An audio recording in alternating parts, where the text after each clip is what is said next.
ரூ. 10க்கு ஒரு அவல் பொரி கடலை வாங்கி வச்சு, ஒரு அருகம்புல்ல போட்டு அர்ச்சனை பண்ணி, "பிள்ளையாரப்பா எனக்கு அனுக்கிரகம் பண்ணு" அப்படின்னு பிரார்த்தனை பண்ணாலும், அந்த எளியவர்களின் பிரார்த்தனையை ஏற்றுக்கொண்டு அருள் புரியக்கூடிய இனிமையான மூர்த்தி. அதனால அவர வழிபடுவதற்கு ரோஜா வேணும், முல்லை வேணும், மல்லி வேணும் அப்படியெல்லாம் எந்த அவசியமும் கிடையாது.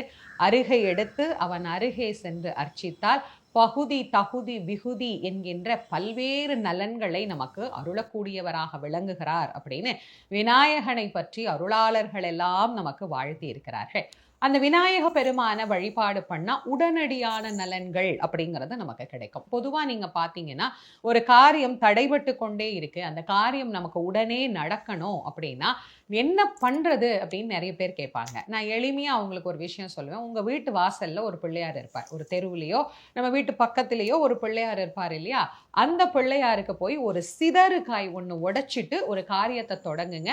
கண்டிப்பா அந்த காரியத்தில் வெற்றி அப்படிங்கிறது கிடைக்கும்.